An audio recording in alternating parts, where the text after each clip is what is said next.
All right, everybody, can you hear me? Good Yes. afternoon. All Yes. right. I want to thank both Carrie and Linda for taking the time today. I hope a couple more people join. We are recording this, and we've had several people request our recordings from the last few sessions. So let me make sure we are recording. Yes, we are. Very good. Okay. So for those that are new to the call, let me just welcome you and give you a quick rundown about She Builds. She Builds is a powerful collaboration between Rebuilding Together and corporate and community leaders who are dedicated to advancing housing and community issues that impact women. And we work with volunteers, homeowners, and this is our first year, so hopefully this will continue to grow. And because of COVID, we worked with community centers, so we could be outside, but that doesn't mean, you know, we won't be in a home next year or homes next year for women, but we want women to work together and learn and share their experiences. She Builds provides repairs and updates and transformation to women-headed households and women organizations, women-focused community spaces. And we take this time today and with the recording to give women insight on how to be courageous and comfortable in their own home. I know this morning, actually at 8 o'clock, I went to Lowe's and got those little nubs that go on electrical things when you connect your whatever, you know what I mean, like the little yellow caps. But I thought, you know, I'm courageous, so I can do this, and I'm learning too. So without further ado, I would like to introduce Miss Carrie Ash, and I will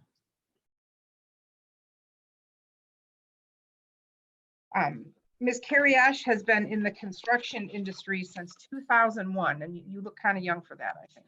We'll just go with it.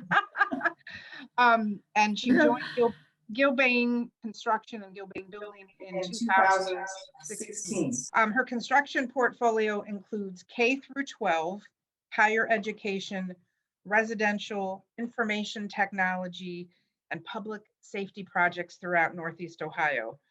Notable projects for Carrie in the area include that she led these projects: Chagrin Falls Exempted Village Schools, Chagrin Falls Exempted Village School, District Intermediate Renovation and Expansion. Now that's a mouthful. Wow. Okay. Lakeland Community College, Health Technologies Building, and the Case Western Reserve, University Nord Family Greenway. That's a lot. So as project executive, Carrie ensures a project is managed efficiently and that all the schedule is on time, budget, safety, programming, and quality goals are achieved. And she acts as an advocate for Gilbane's clients. And also, in addition, you know, to Carrie's career in the building industry, she's successfully renovated 3 homes and has some great stories to tell and experience. So, and I think it's interesting. I'm really looking forward to hearing about your career in with Gilbane. So without further ado, I will turn it over to you. Sounds good. So hi, everybody. I'm really happy to be here. This is so wonderful. What a wonderful organization. So that bio sounds really, really fancy, but I'm not that fancy, to be very honest with you. I have been doing this for 20 years. So that's pretty scary. Thank God for, you know, Botox, right? And all the wrinkles. But so I have been doing this for 20 years. This is not what I went to school for, actually. I went to school for finance. And before I even graduated from college, I started working because I was really, really eager to get into the working world. And I quickly found out that finance was not the right fit for me. And so against my parents' better judgment, I actually quit the job that I had. I went to a temp agency to find another job, and at nights I would wait tables until I could find what I really, really wanted to do, because I knew it wasn't the right fit. And so I ended up taking a temp position with a developer here in Cleveland and worked in their accounting department. Like I said, I waitressed at nighttime, and during that time with that temp agency, I networked and I met a gentleman in the construction industry who thought that my finance background would be well suited for what I do today. And so on a big, enormous leap of faith, I took an interview and I got the job. And my parents thought I was absolutely crazy, but I knew that it just felt right. I don't know how to explain it. It just felt right. And I took the job.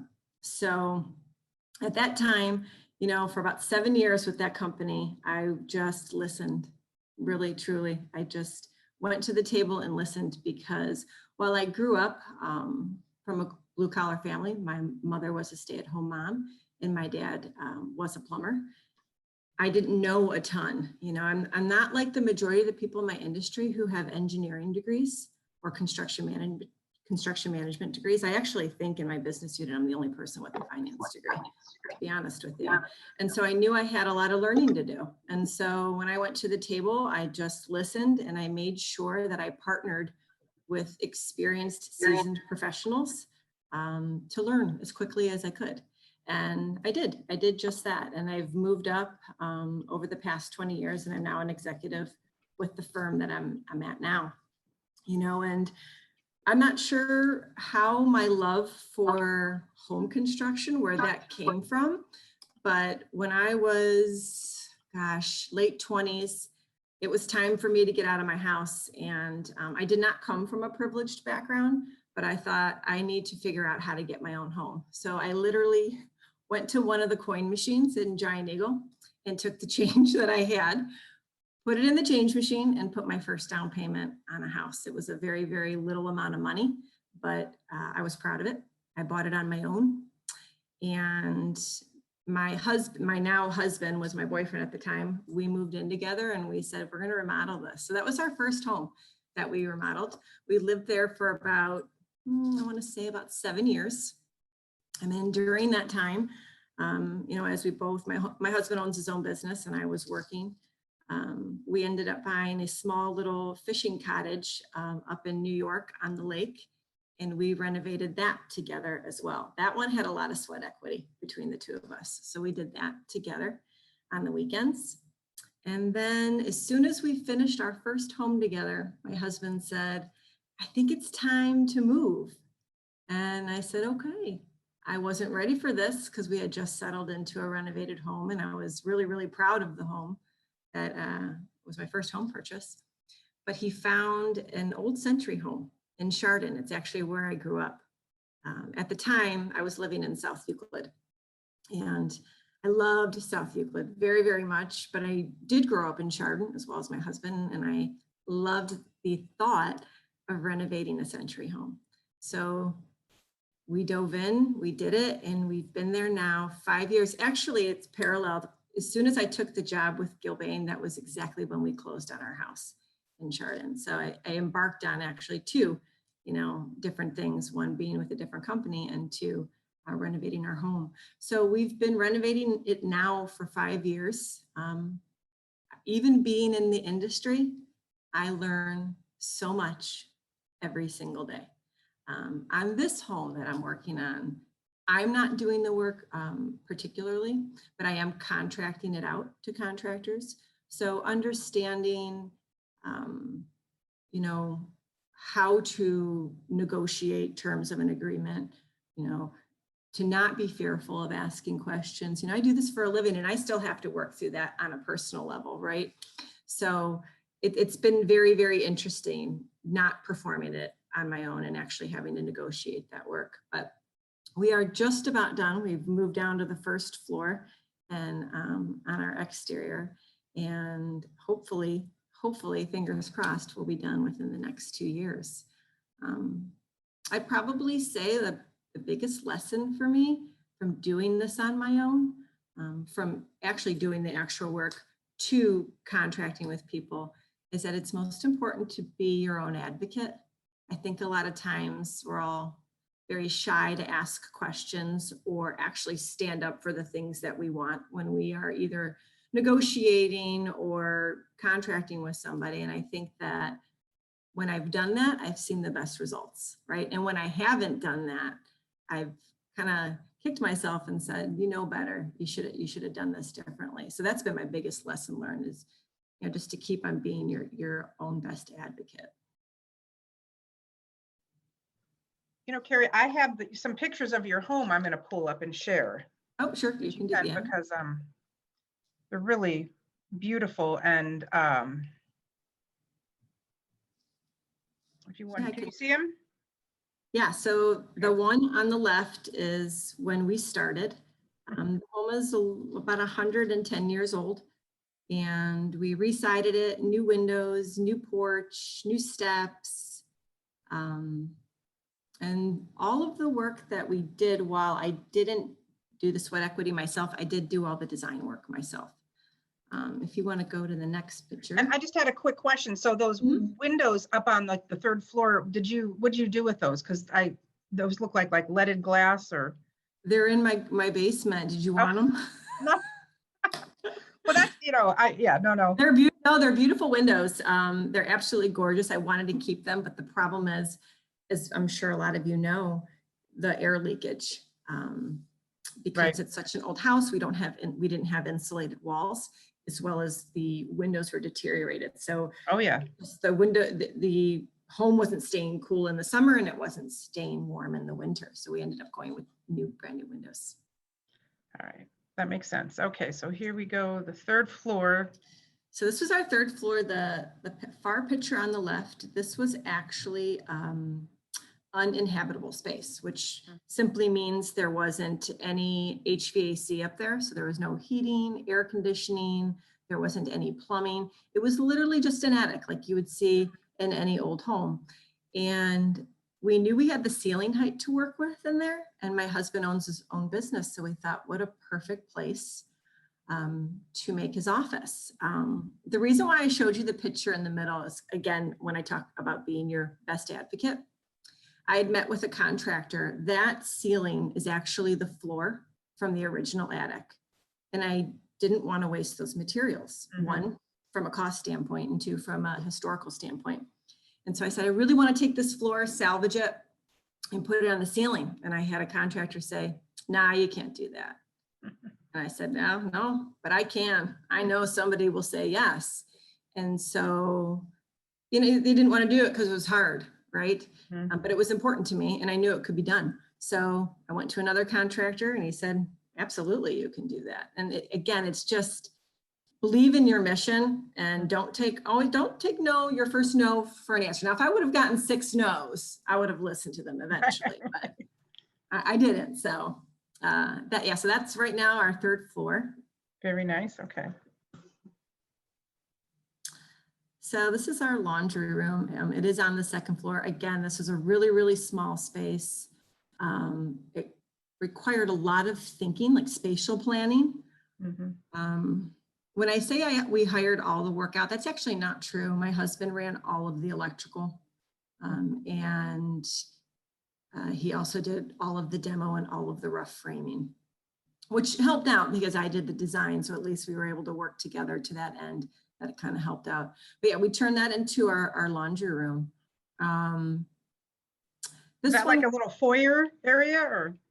So this is since it's an older home, I have 2 staircases. I have a back staircase and a front staircase. And this room just leads to the main hall on the second floor.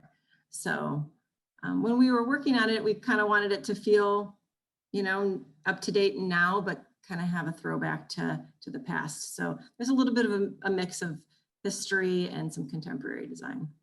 Very nice. So this is our main staircase. This was a very, very difficult build because we had to take down some walls and some railings, and we had to work with a contractor to help us figure out how to reinforce a header in the stair. We were lucky that the carpenter that we worked with was a friend of our family. And so I was able to really ask a ton of questions and work through the design with them. But this had to be engineered. So we did have to send this out to get engineered. Anytime you're moving walls or any kind of support system, you just want to make sure you do engage an engineer if you're doing that kind of a complex project. And are those the original floors, or did you? They were. I had to I took them up and instead of the pine, because pine is very soft. I don't know if people are familiar with that, but you'll find a lot of pine in old homes, and it's a beautiful wood, but it's a very soft wood. And while I don't have children, I do have 4 dogs. So I decided to go to it with a white oak, which is a very, very hard wood. So it would be very durable. I like white oak. I do too. One time we redid our floors and we did a very dark walnut and it showed every speck of dust. So I did that when I was telling you my first house, I did all dark floors and I loved them very much, but I was vacuuming every single day. So that's why I went a little bit different in this home. So this is our master bedroom. A lot of people thought we were crazy, but like I said, my husband and I don't have kids. So we decided we were going to renovate this home for us and not for others. And you're going to hear that a lot when you're in your first home. Oh, but what if you can't resell it if you do that? I'm a big believer in this is your home. You do what is best for you. Make it beautiful for you. Make it functional for you. And that's what we ended up doing. We ended up taking 2 rooms and combining it into one master suite. So it's a master bedroom, a master closet, and a master bathroom. This was probably the trickiest for me because it required the most layout. And when you work from the 3rd floor down, well, I should say when you're working on a multi-story home, you always want to work from the top down. You're doing a gut renovation because of all of the rough-in you need to do above ceiling. You don't want to cut into ceilings, right? So when we were doing the 3rd floor, it required a lot of thinking of how to lay out things on the ceiling of the 2nd floor with the floor of the 3rd. So that was a little bit complicated. It's beautiful, beautiful.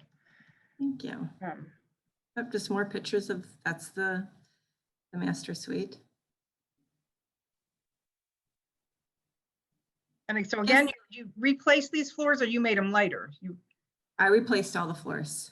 Okay, very nice. Yep. Yeah, we replaced all the floors. And I think this room is a really good example. We ended up finding a contractor that lives out by us in Chardon.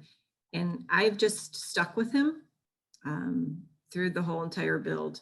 I've had to find other, trades like plumbers or electricians, but this is a carpenter who's done a lot of work for us. And I think if you find somebody, if you partner with somebody, whether it's just somebody guiding you or doing work with you or helping you, and they're a trusted advisor, stick with them as much as you can, because I think you're going to get the best work product out of that.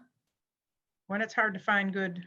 It is really, really difficult to find. Contracts. And what none of those pictures show is our 1st floor, and our 1st floor is not Instagram worthy by any stretch of the imagination. It has holes in the ceiling and holes in the wall, and we're living in it, but we're making it ours. So I'm still proud of it, regardless of what it looks like.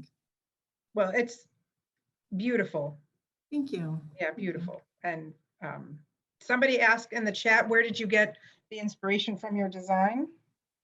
That's another thing. I am not educated in design. It's just something that I just took a loving and an interest to, and I'm self-taught. So a lot of times when people are, watch TV or they're reading books, I'm studying like design blogs and reading design articles, and I just kind of immerse myself in that. And then all of a sudden it's something that I love. And a lot of friends come to me now too and say, hey, can you help me? And I don't mind it because I absolutely love it. So I'm self-taught pretty much.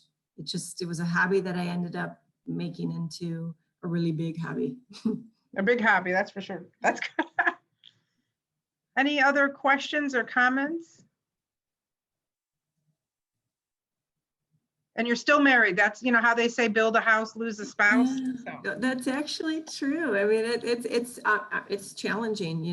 You see the pretty pictures, but that's 5 years of living in noise and dust, and we continue to live in it. And it's,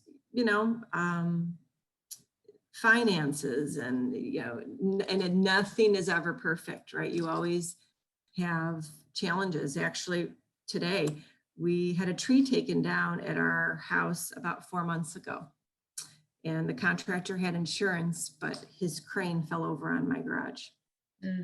And I'm working through that insurance claim now. So yeah, while it looks pretty, it's never without problems.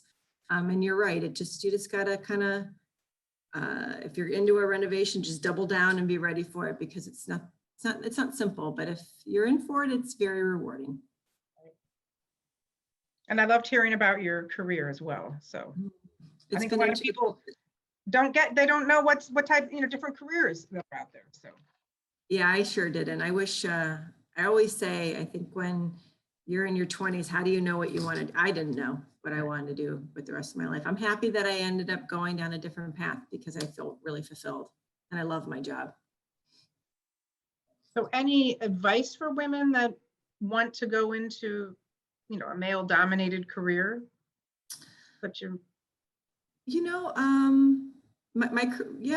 industry is male dominated. That's never been something to deter me, to be honest. I use it as an advantage. When you are, I don't look at it as a handicap. I actually look at it as an opportunity. Right. Honestly, I'm the only woman executive in our business unit, and I take a lot of pride in that. And I wish more women were in our industry, because I've been told by a lot of clients their preference is to have a woman leader as opposed to a male leader. Sorry for any men on the phone. We tend to have we have a different set of skills that fits this industry very well. So if you're highly organized, you can multitask, which a lot of women are very, very good at that. That's at the core what I pretty much do every day. Right. I'm a good planner. I'm a good problem solver, good communicator. And a lot of times women that I do deal with in my career have those sets of skills. So if that is something, use it to your advantage. And I would say never, ever shy away just because there isn't a lot of women prevalent in whatever field that you're in. Use that to your advantage. Absolutely. Very good. Very good. Well, thank you. I love what you've done and how you discovered your life, career, and pleasure. I will be contacting you. Please. Yeah, that's awesome, from Sandra. Well, very good then. Okay, well, would you say, here we go. What would you say is the first step to get into the career? What was your first step? My first step, one, if you're able to network, and network doesn't necessarily mean you need to be at a board table with a bunch of fancy individuals. It could just be talking to people. Hey, do you know an architect, or do you know somebody that's in the construction field? And network, ask questions, find out who knows who, because I feel like that's the best way to get connected. If you are interested in going to a school for what we do, all of our community colleges have programs. I know Cleveland State has a program. I know Lakeland has a program. Lakeland has a very good program, but a lot of our schools have those programs, and either you're a construction management degree, or you can get into engineering, or if you know somebody in the trades, that's another amazing way to get involved in the field. But I think the first thing is network and ask some questions. And if you're interested, I would love to give out my information. You can contact me direct. Sure. Do you want to put it in the, or we can put it in the chat? Or Brian probably wouldn't have it.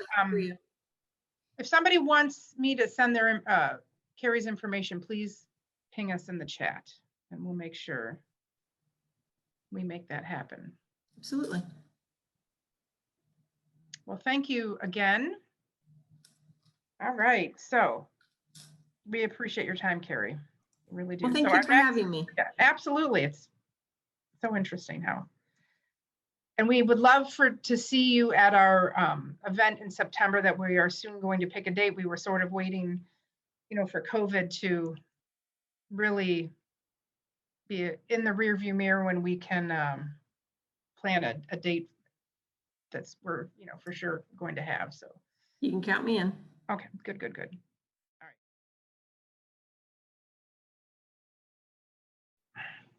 right. Hold on 1 second. Well, let me just read to you about our next speaker. Are you there, Linda? Yes, I am here. And I really have to give Linda props because she lives outside of Cincinnati or in Cincinnati. Am I right? Yes.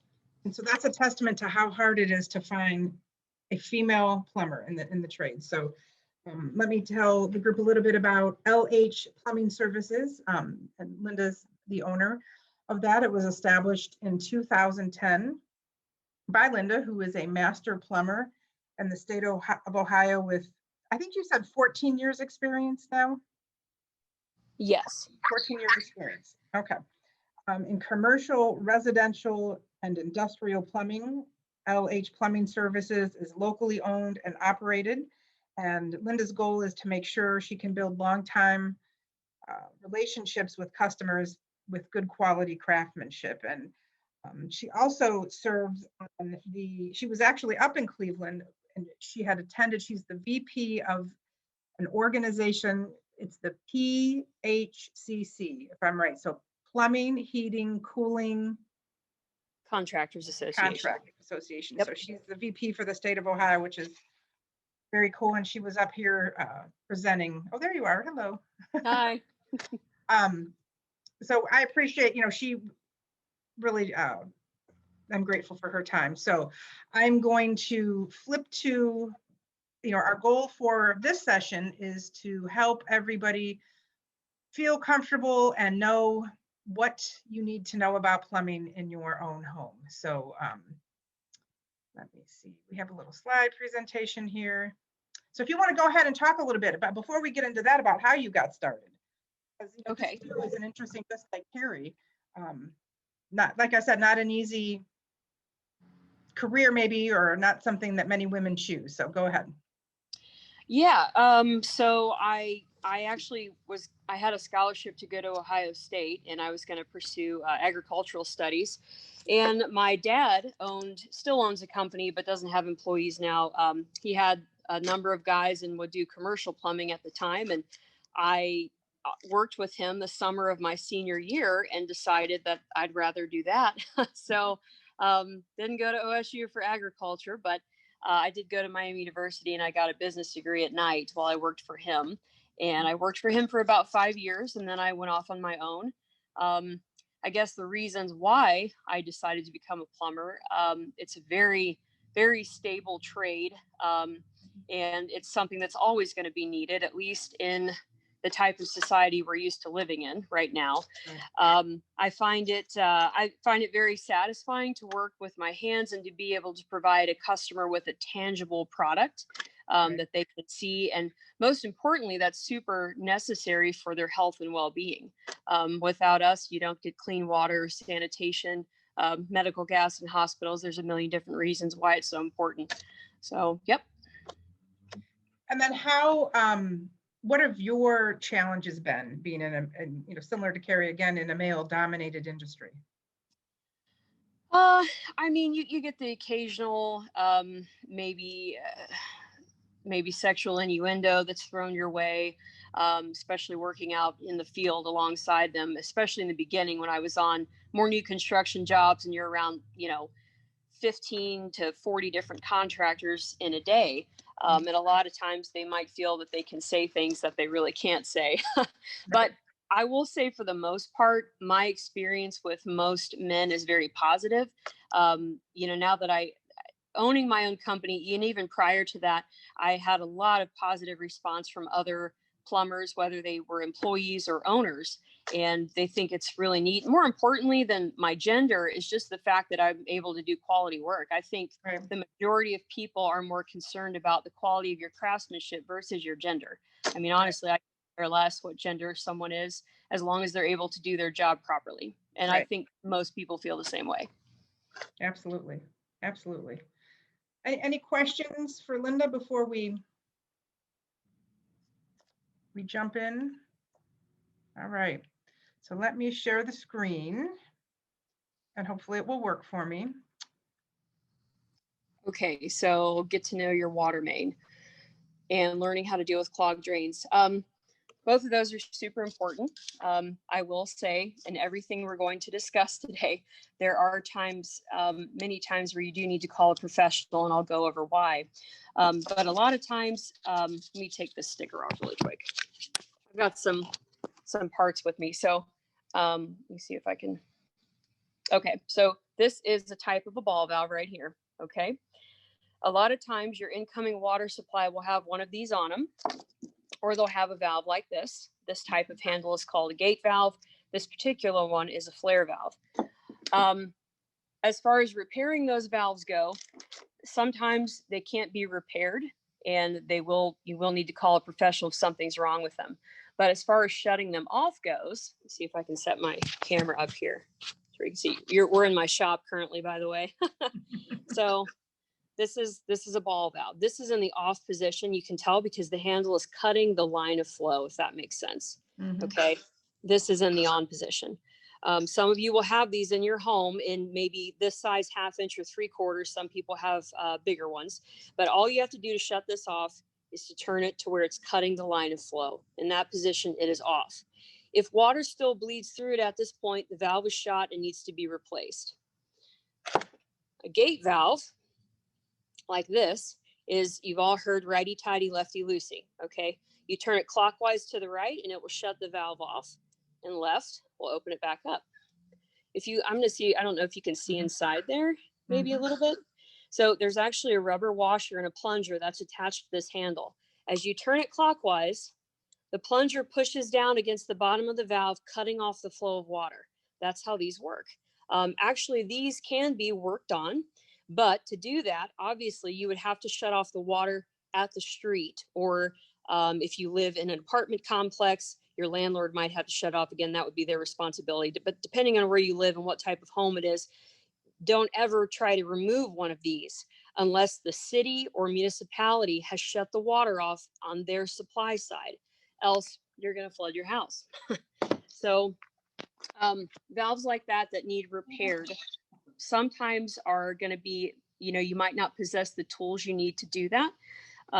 This type of valve in particular sometimes will leak from this little nut just below the handle. That's called the packing nut. You can take an adjustable wrench and barely turn it or clockwise to the right, and it can help seal that. As far as clogged drains go, one more thing. When it comes to these valves, generally they're going to be coming up through your floor, especially if you have a basement. It's going to come through your foundation wall or up through the floor. If you have a crawl space or a slab house, they may be coming up in a mechanical room. So it's very important to learn where your shutoff valve is and to test it.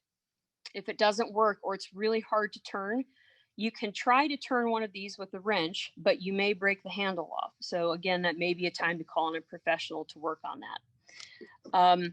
Clogged drains are a whole nother ballgame. So shower drains are oftentimes an easy fix. A lot of times a shower drain is clogged up with just hair and soap, gunk, and scum. You can take the grate. There's like a chrome grate on top of that. Sorry about that. Got a phone. You're on my cell phone right now. Sorry. I had a call. But anyway, a lot of times you can take off the chrome cover in the base of your shower pan, lift that up, and sometimes you'll see hair and gunk right there inside the drain, and you may be able to physically remove that with your hand if it doesn't gross you out. Or some people prefer to use like a wire coat hanger bent at the end so they can pull things out of the drain. Those are easy fixes. When it comes to if your whole house drain, your main drain is clogged up, more often than not, you're going to need to call in a plumber to do that. Simply because the cable machines, or even in this case, what I use is a jetter. That's my sewer cleaning machine right there. So depending on what's needed to be done, sometimes it might not be possible to get that type of machinery, or they can also be dangerous to use. And if you know someone and have experience with it, it may be something you're willing to try. They actually rent cable machines at tool rentals. Home Depot and Lowe's both do. And obviously there are many YouTube videos to help you and to give you an idea if you're going to be comfortable trying something like that or not, or if you should leave it to a plumber. So any other questions about finding your main shutoff valves or clogged drains? Would you like me to touch on some more clogged drains, like kitchen sinks or anything like that? Yeah, I mean, especially like garbage disposals. Well, so maybe water pressure. Yes, please, from Laurel. Oh yeah, yes, please. Okay, go ahead.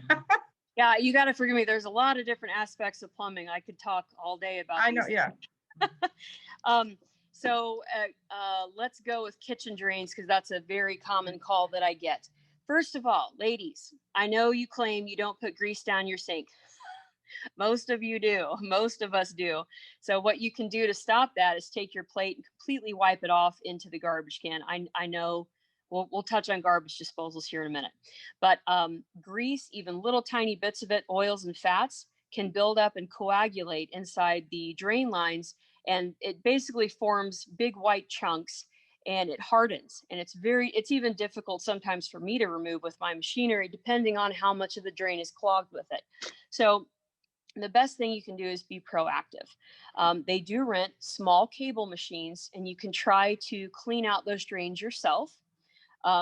It can be pretty disgusting, and you do need to be careful when you do it because these cables can bind up, and they can actually, depending on the size, they can break fingers and things like that. So again, if it's something you question, maybe take a look at a YouTube video and see if it's something you're comfortable with. Kitchen or bathroom sinks. A lot of times, not all the time, but many times, there's a pop-up inside the sink. Let me see if I've got one here. Got a whole pile of stuff I have to show you. I don't know if you can see it through the bag, but you will have something like this on the underside of your bathroom sink. And then you will have a pop-up. It looks like that. That's a chrome top. It's just got a cover on it right now. So that always catches hair and gunk. So sometimes you can go underneath the sink and remove this little nut right here. And there's a plunger. Sorry, I know it's hard to see. This white thing right there. You can pull that out of the drain body, and oftentimes it will allow a minor clog to pass through, or you can pull it out. Anything else, you can try a cable, or it may be clogged in what's called a P-trap. Every single plumbing fixture in your house has a P-trap. It's either integral to the fixture, like a toilet. So a lot of times if you look at a toilet, you'll see that weird shape on the outside of it. That's called a P-trap. That is to protect you and your household from all kinds of pests and vermin that would come out of a sewer. Everything from rats and snakes to bugs, and more importantly, methane and sewer gas. But these P-traps underneath sinks have nuts on them and oftentimes can be removed. And if you have a little clog in the P-trap, you can simply dump it out and you can hand tighten those nuts. A lot of times you don't even need a tool to remove them. Any other questions about drains? Or any specific questions? I always use a plunger. I mean, Oh, like sometimes. I know, is that bad? Is that bad? No, you can do it. A lot of times if you're going to use a plunger on a sink, there's an overflow on the sink. So you have to cover that overflow, else when you plunge, it's just going to push all that nasty water through the overflow. And if you push hard enough, it's going to blow it all over your bathroom mirror. And that's gross. You can try a plunger on a clogged toilet. That's actually, if it's just the toilet itself that's clogged, you can go to the store and buy an auger. I have it out in the truck. I have a toilet auger. It's specifically designed to clear, if only the toilet is clogged, no pipe underneath it. But those are fairly inexpensive and maybe a good thing to have in your household. You will inevitably scratch up your porcelain toilet when you use it. You can take sandpaper to clean up all your porcelain if you did not know that, a fine grit.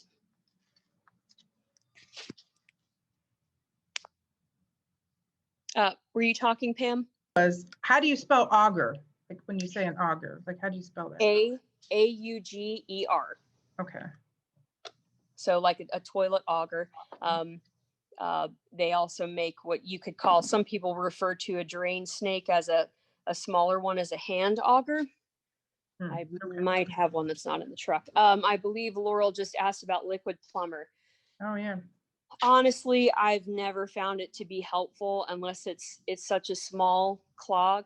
And unfortunately, liquid plumber and Drano, they also can actually damage your pipes. So I've known people who have poured it in thinking it was going to do something and actually burned a hole through their old galvanized drains or copper drains and even PVC. I'm not a fan. It works occasionally for some people, but it's never going to fix your main drain clog, and it's never going to fix anything after the P-trap. Nope. I wouldn't even bother. I'd spend your money and get your own auger if you're willing to do that. A small one anyway. You're welcome. Oh, I think you're muted. You know what, story, yeah. I'm gonna pull up the toilet because I do think it's interesting. Let me see here, the different pieces, parts of a toilet. So hold on a second. Okay. And I do have some of those here as well. Oh, okay. Well, maybe, why don't you go ahead and I'll pull something up, and if it. Okay, I'm gonna set you down for a second here. Look at my ceiling.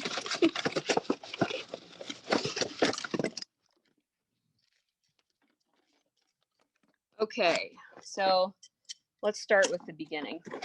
The very first thing you're going to have here, coming into the bottom of your toilet tank, the bowl is the thing you sit on. The tank is what's mounted to the bowl. It's usually up against the back of the wall, and there's the valve. So the toilet obviously has its own water supply, and generally you will have something that looks like this called an angle stop. A stop is another name for a valve. This controls the on and off water to your toilet. A lot of times people don't exercise these, and we'll get to valve exercising here in a minute. There we go. They don't exercise these, and when you finally need it to work, it doesn't work. So it is a good idea to maybe once a year, a couple times a year, to go around and turn these valves on and off.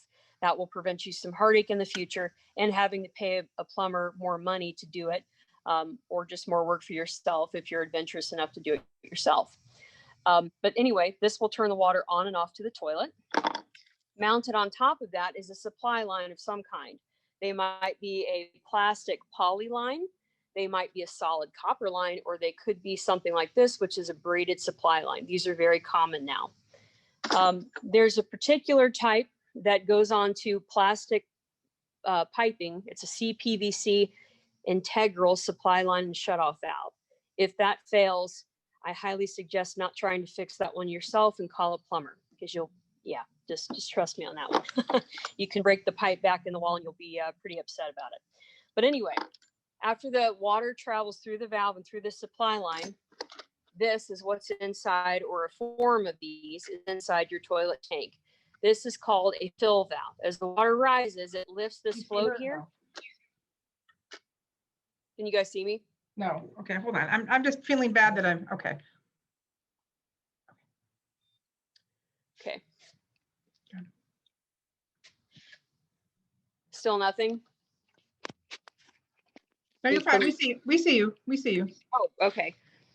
Anyway, this is a fill valve, and the water will come up through this in the bottom. This bottom part is what the supply line is attached to.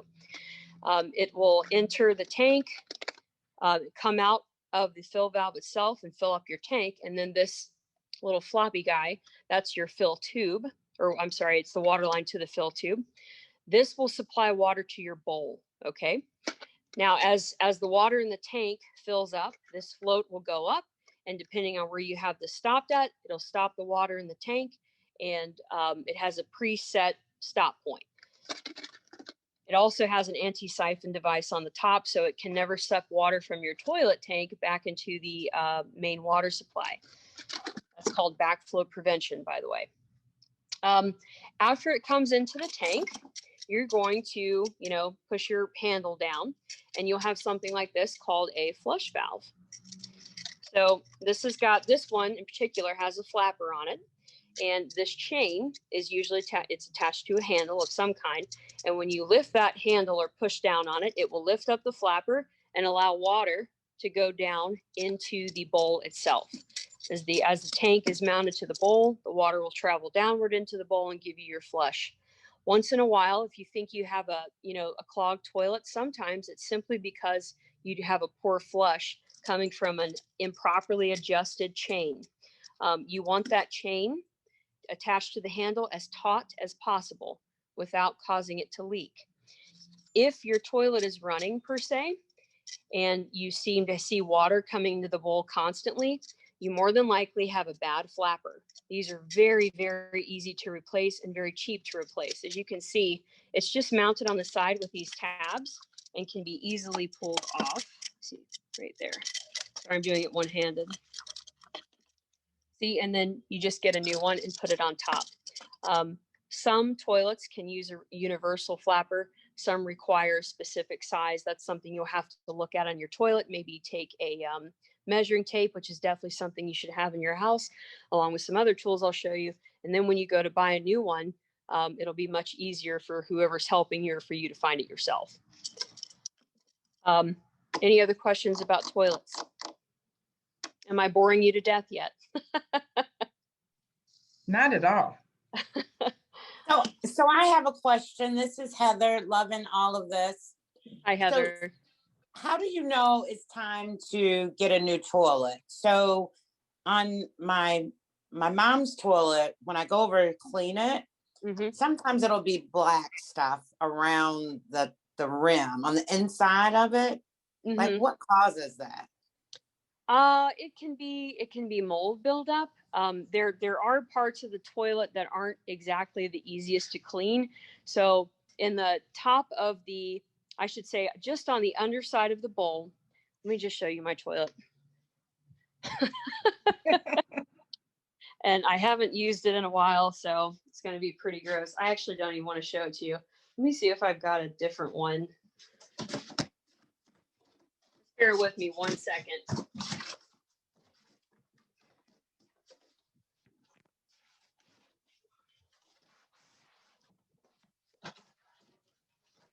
I think those are very common things, the running, the flap, Yeah. that's. Okay, so see if I can kind of show you this guy. So underneath here is where the water comes out and swirls around your bowl and flushes down into it. And just so you know, this is where the tank is attached. If you can see that, and the water falls through here and makes its way down into the bowl for a flush. Sometimes that internal part of the porcelain gets gross and grody and dirty, and that's where that black stuff is coming from. If you've ever seen a Whirlpool tub that hasn't been used in a while, it will do the same thing. It gets this nasty, actually sometimes they'll get like almost little worms or bugs in them. And they're just microorganisms and insects that are feeding off of the leftover water, the mold that's been created, etc. You can try to clean from the outside and just keep flushing for a while and hopefully loosen anything that's inside there. I'm not a big proponent of putting cleaners inside your tank. It may be tempting because you want pretty blue water that smells nice, but unfortunately, they can damage the rubber flappers, like this guy right here. So I'm not a huge fan of doing that. So try to clean it on the outside first. You could try maybe a little bit of vinegar down inside the tank and flush it. But after you do that, flush it really good with clean water to get that out of there. I don't think it's necessarily a reason to get a new toilet unless it's just so disgusting you guys, don't want to mess with it anymore. Another reason a toilet can actually flush improperly, and this is something I see a lot of people don't know. Let's see if this has one. Okay. Can you guys see the bowl here? Yes. Yes. Okay. So see where I'm sticking my finger right there? Mm-hmm. This is where water, that's called the siphon jet. Water pushes out of that, and any waste, it'll help push it through the P-trap and out into your sewer main. So that oftentimes the smaller ones and older toilets especially will get clogged up from people. Sorry about that. They'll get clogged up from people urinating in the toilet and just leaving it there. They want to save water. So they decide to just, I'm just going to pee in it and leave it sit. Well, it'll build up calcium and it won't flush properly. And you'll think your toilet is clogged. And that's not the case. If that happens to you, you can take it'll have to be short because you have to be able to fit it down in there, like a very short screwdriver, and gently tap inside there. Don't ever tap very hard because it's porcelain and it can shatter. You can tap away at that calcium, flush the toilet, and it's fixed. If you're able to flush like a 5-gallon bucket, you know the toilet isn't the problem. So you need to look at the siphon jet or see if the tank is the problem. Like I said before, if the chain isn't taut enough, when you push the handle down, the flapper is only barely going to lift and not enough water is going to go through it. So these are all things to look out for.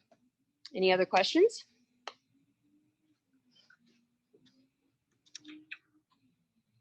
No? Okay. Garbage disposal, respecting the garbage disposal. I know some people, that thing that's been on TikTok where you put ice and hot water in your garbage disposal to clean it, or Yeah. You want to know a secret? I- I would never put a garbage disposal in my house. really? Ever. Yeah, I think they're the most disgusting, useless things ever invented, but that's just me. Some people love them. Don't ever put coffee grounds. Don't ever put eggshells. Very, very minimal on I would say no fruit rinds, nothing really thick like that. Some people think they can dump a whole bowl of pasta in it, just run it and it will be fine. It will not be. Don't do that. When you put food down it, turn the water on first, then turn your disposal on, okay? And then very slowly in small amounts, you can start to pour into the disposal. Let it clear completely, shut it off, then turn your water off. For cleaning purposes, I know a lot of people complain of gross, grody disposals. They stink. You can do ice and salt. That can help. I would do some small bits of ice with some, maybe a couple tablespoons of salt down in there. That can help clean it. And then, run water when you're done. You don't have to run it very long, and that maybe 10 seconds or so. Vinegar is another, great thing for odor, but it's obviously caustic, so I wouldn't let it just sit in there. Your garbage disposal does have metal inside of it. Some other things, pretty much just watch what you put in it and how much quantity you put in. Even if you're putting in something that is okay for a garbage disposal, a lot of people have the really bad habit of just dumping in a ton of it at the same time. And you can't do that because you have to understand it's going into a pipe only this big after the disposal, and it can only handle so much. Right. I'm a little guilty of that. What about hot water tanks? We get a lot of, oftentimes older adults will talk to us about noises coming from their hot water tank. So maybe just like, when do you know to replace it? What about those noises? The noises can be a couple of different things. The most common one, water heaters have anode rods inside of them. Mhm. Anode rods are different types of metal, and they're actually sacrificial. They stop the minerals in the water from eating away at the water heater itself. So as those anode rods are being eaten away by the minerals in the water, and this all depends on your water quality, the hardness of it. A lot of people on well water experience this more than others. That eating away will actually produce gas bubbles, and that will be the noise you're hearing in your water heater. Is it going to hurt you? No, not at all. Some people can hear popping noises depending if it's an electric water heater and not a gas heater. I'm going to show you a gas one here in a minute. If it's an electric water heater, the elements, generally in a standard residential water heater, there are two heating elements, one at the top and one at the bottom. Sometimes if it's heating and you've got a lot of calcium buildup in the water heater, it might make popping noises. That can happen as well. Generally, I recommend replacing a water heater when, first of all, if it's leaking from anywhere on the tank. It's definitely, you cannot repair that. It has to be replaced. If it's really old, and let's say it's not leaking at the tank, but it's an electric heater and it's not heating properly anymore, you could get someone to come in and replace the elements on it. But if you're going to pay a service call to do that, you might as well go ahead and just replace the heater if it's very old, because it's going to have to be replaced at some point anyway. Yeah. The current water heaters are only getting probably 10 to 12 years out of them. Nothing is built like it used to be. Mhm. But some of the older ones from like, there are still water heaters around from the 80s. I've even seen a couple from the 70s that are still in service. I just saw a question, but I missed it. Could you see, or I can Yeah, see what that was? somebody, Sandra's asking about gurgling sounds from a kitchen sink. Well, gurgling is either, it's usually a drain issue. So it's either because your drain is partially clogged or it's constricted because of maybe food buildup. And it's trying to drain all the water out of your sink, there's not enough area available in the pipe. There's just too much volume of water because the pipe is not constricted due to food buildup or whatever, and it's forcing air back out of the drain. Sometimes you can have a venting issue. That's not a very common issue. I know a lot of plumbers are always like, oh, it's a problem with your vent. Normally it's a problem with the drain. Vents allow air to come into the system. Oh, bye, Caitlin. Vents allow air to come into the system so that when you do flush things, like if, let's say, my bathroom wasn't vented properly and I flushed the toilet, it actually has the ability when I flush to suck water out of the sink next to it if it's not vented properly. So poor venting, or if like a bird has built a nest on your main house vent going out of your roof, those can cause gurgling sounds. But I would say 95% of the time, it means that your drain is draining slow and needs to be cleaned out. You know, that's interesting because I have been in places where I flushed a toilet and heard a gurgling from the sink. That can also just mean it was poor plumbing. So Right, probably. PPP, piss poor plumbing. So that does happen. We are coming up at 3 o'clock, and I want to be respectful of your time and of everybody else, but this. Oh yeah, I'm sorry guys. I've taken a lot of time here. Oh, it's so good. I just think, you know, we need more Lindas in the world, and we need, this could have been a 2-part series, that's for sure. Oh, we've got one more question. Why is my bathroom sink stopper leaking water? How do I tighten the seal? Oh, how do I tighten the seal when it's brand new? Okay. Well, if it, not to be mean here, but if it came from like a big box store, sometimes those are all plastic. They're cheaply made, and they're just not going to hold. It may have been installed improperly. Again, I would have to see it to tell you exactly why. Or maybe the sink is warped. I've seen that happen. It depends on whether it's leaking from the pop-up itself or if it's leaking underneath. But something needs to be tightened up and or lubricated properly before tightening, most likely. Wow. I just think I'm in awe. You're so, I appreciate your time today, really, because you're fun. I wish you lived up here. We should all like schedule Linda and have her, you know, come up for a couple of days, and she can. Do you know a lot of women plumbers? There's well, when I say quite a few, I think there's around 100 or so of us that are kind of on Instagram. Oh. Personally, I know of one. She just moved to Tennessee, and but locally, I should say. I know that there are a couple. There's one in our local apprenticeship program, but honestly, not really, not many locally. We're kind of all across the United States. So I think that's great. So give a shout out for your Instagram. Oh, it's called at the Brunette Plumber. So at the Brunette Plumber. All right, so just I'll give a quick plug for folks. Our next call is next Friday about electricity, and it's the Friday before the holiday, so I'm hoping we have a decent turnout. And don't forget to sign up for volunteering for June 5th and June 12th. So we're really excited about, oh, Brian's putting in the chat our link. So, all right, everybody, have a great weekend. And thank you, Carrie, again, and Linda, and everybody. We could have, like I said, made this a 2-part series next year. All right, thank you, guys. Thank you. Thank Good you. to Bye-bye. meet you.